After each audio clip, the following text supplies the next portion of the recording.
Dear students, I am Kapil Sharma, lecturer in Polytechnic College, Instrumentation Department in Government Polytechnic College, Ajmer. Today our topic of discussion is AC tacho generator. Previously we have discussed the DC tacho generator. In the DC tacho generator there are some drawbacks which are to be rectified in AC tacho generator. जो DC taco generator के आपके drawbacks थे जैसे कि continuous maintenance of brushes and loading effect, वो चीज़ें आप इस एसी टैको जनरेटर में रिमूव कर सकते हैं। उसके लिए हमने थोड़ा सा कंस्ट्रक्शन में चेंज किया एसी टैको जनरेटर बनाने के लिए। जैसे कि जो डीसी टैको जनरेटर में जो नॉर्मल पोल्स थे, फील्ड पोल्स, वो फिक्स्ड थे और आर्मेचर वाइंडिंग रोटेट हो रही थी। उसकी जगह हमने एसी टैको जनरेटर में इस तरीके से प्रोविज़न किया कि जो शाफ्ट है इस शाफ्ट को आप उससे कनेक्ट करेंगे जिसकी आपको रोटेटिंग स्पीड मेजर करनी है। उस शाफ्ट के ऊपर फील्ड पोल्स आपने परमानेंट पोल्स, मैग्नेटिक पोल्स जो हैं वो फिक्स कर दिए और आर्मेचर वाइंडिंग जो है वो सरफेस के ऊपर जो आपका स्टेटर पार्ट है उसके ऊपर लगाया गया। आर्मेचर वाइंडिंग को इसके ऊपर लगाने का सबसे बड़ा फ़ायदा हुआ कि आर्मेचर वाइंडिंग जो है उसमें जो इंड्यूस्ड ईएमएफ इंड्यूस होता है because of the Faraday's law, जो इंड्यूस्ड ईएमएफ है उसको आप directly with the help of these direct wires, tapping from the wires लेके आप उसको फर्दर आगे एक्सीड कर सकते हैं। उसमें कोई रोटेटिंग पार्ट नहीं है, सिर्फ रोटेटिंग पार्ट जो है परमानेंट मैग्नेट जो है वो आपके रोटर के ऊपर जो लगी हुई है वो परमानेंट मैग्नेट वो रोटेट करेंगी। तो प्रिंसिपल जो फैराडेज लॉ का है कि the induced EMF is directly proportional to the rate of change of flux. तो जब फ्लक्स में परिवर्तन होगा तो इंड्यूस्ड ईएमएफ वाइंडिंग में प्रोड्यूस हो जाएगा, जैसा कि डीसी टैको जनरेटर में हो रहा था। वहाँ पर फील्ड पोल्स जो हैं वो स्टेशनरी थे और आर्मेचर वाइंडिंग जो है वो रोटर के ऊपर की गई थी। इस केस में स्टेटर के ऊपर जो है वो फील्ड पोल्स लगा दिए हैं और आर्मेचर वाइंडिंग को स्टेटर के ऊपर वाउंड कर दिया है और उसके बाद उससे डायरेक्ट कॉन्टैक्ट्स ले लिए। तो रोटेटिंग पार्ट्स का जो बुशेस का ड्रॉबैक था वो 7% रिमूव हो जाता है इस तरीके से। और ये पार्ट्स जो हैं विदाउट रोटेटिंग पार्ट से आप डायरेक्ट कनेक्शन लेंगे स्टेटर पार्ट में। अब जो आपका एसी वोल्टेज आर्मेचर वाइंडिंग में इंड्यूस हुआ है because of the Faraday's law, उसको रेक्टिफाई करने के लिए, रेक्टिफाई मीन उसको एसी टू डीसी कन्वर्ट करने के लिए यहाँ पर एक ब्रिज रेक्टिफायर यूज़ किया है। इस ब्रिज रेक्टिफायर में 4 डायोड होते हैं और उस ब्रिज रेक्टिफायर से इस वोल्टेज को, जो इंड्यूस्ड वोल्टेज है, उसको एसी टू डीसी कन्वर्ट कर लिया जाता है। जब ये डीसी में कन्वर्ट हो जाती है तो इसमें रिपल्स आ जाती हैं डीसी में, जिसको रेक्टिफाई करने के लिए एक आरसी फिल्टर यूज़ किया जाता है। इस फिल्टर के द्वारा इस रिपल्स को सेटल डाउन किया जाता है। बिकॉज ऑफ इट्स प्रॉपर्टी, जो रेजिस्टेंस है वो एसी रिपल्स के लिए रेजिस्टिव प्रॉपर्टी को यूज़ करते हुए उसमें प्रतिरोध उत्पन्न करेगा। और कैपेसिटेंस की जो प्रॉपर्टी है कि it bypasses AC and blocks DC, ये डीसी को डायरेक्ट पास करेगा और एसी को डायरेक्ट बाईपास करके वापस भेज देगा। इस तरीके से आरसी फिल्टर द्वारा रिपल्स को सेटल डाउन किया जाता है और जो प्योर डीसी है उसको अपन पीएमएमसी मीटर में, पीएमएमसी वोल्ट मीटर में भेज देते हैं। इसकी वजह से जो है यहाँ पर सिर्फ डीसी आती है और वो डीसी रिपल आउट होके आती है, फिल्टर्ड होके आती है। इसलिए this tachometer is much more accurate than the DC tachometer because there is no rotating part and it filter outs all the ripples.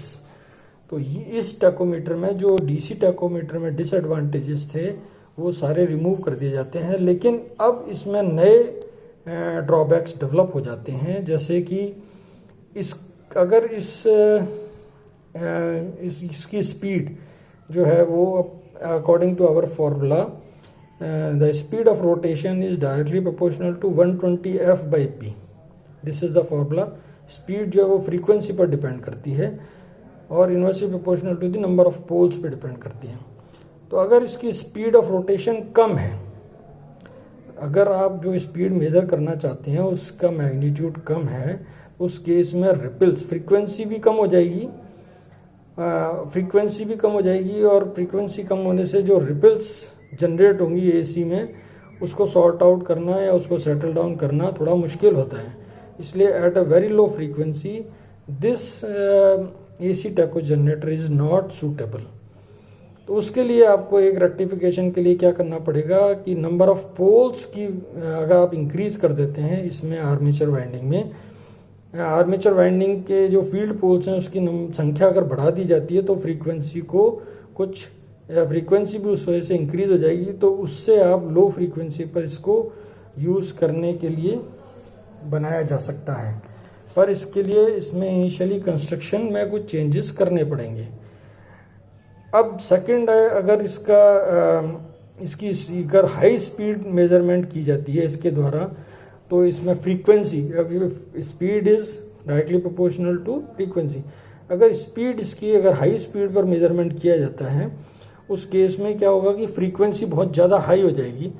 अब हाई फ्रीक्वेंसी के केस में क्या रहेगा कि जो आपके एडी करंट्स हैं और मैग्नेटिक लॉसेस जो हैं, eddy current and hysteresis losses magnetic losses कहलाते हैं, वो लॉसेस इंक्रीज हो जाएंगे और उसकी वजह से आर्मेचर वाइंडिंग का इम्पीडेंस भी बढ़ जाएगा।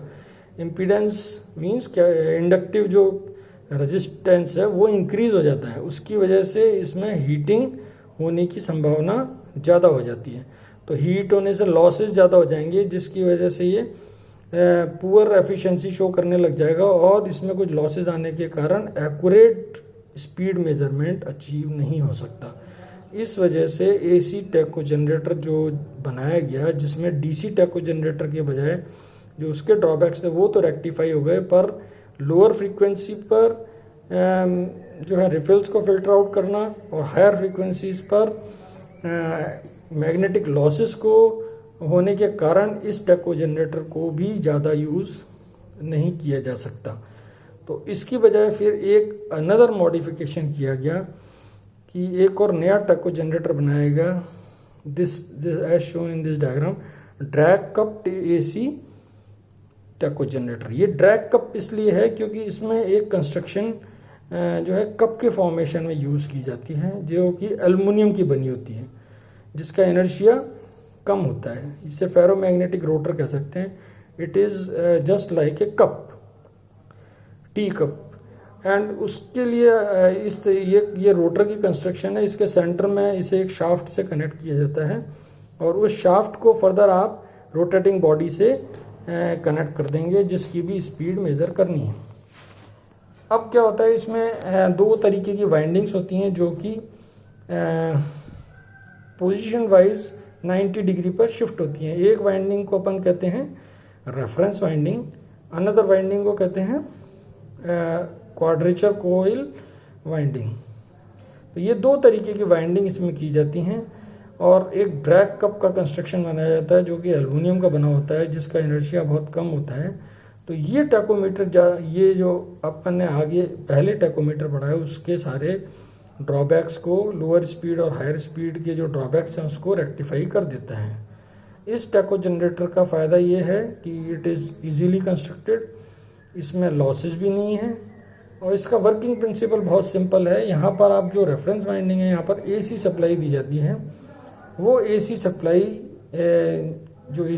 है वो एक मैग्नेटिक फील्ड प्रोड्यूस करेगी और ये जो रोटर है वो उस शाफ्ट के साथ कनेक्ट कर दिया जाता है, जिससे कि जिस भी रोटर की स्पीड मेजर करनी हो उससे कनेक्ट कर दिया जाता है, तो ये रोटेट होने लग जाता है। ये एक शॉर्ट सर्किटेड रोटर की तरह वर्क करता है और मैग्नेटिक फील्ड के अंदर ये घूमता है, जिसकी वजह से अकॉर्डिंग टू फैराडेज लॉ इसमें ईएमएफ इंड्यूस हो जाता है। वो ईएमएफ जो है एडी करंट्स जनरेट करेगा इस कप के अंदर, because of the conductor, because aluminium is a good conductor. तो उसके अंदर एक एडी करंट्स जनरेट होने लग जाएंगे वो एडी करंट्स अपना ईएमएफ जनरेट करेंगे और उस ईएमएफ की मैग्नेटिक लाइन ऑफ फोर्सेस इस क्वाड्रेचर कॉइल को कट करेंगी।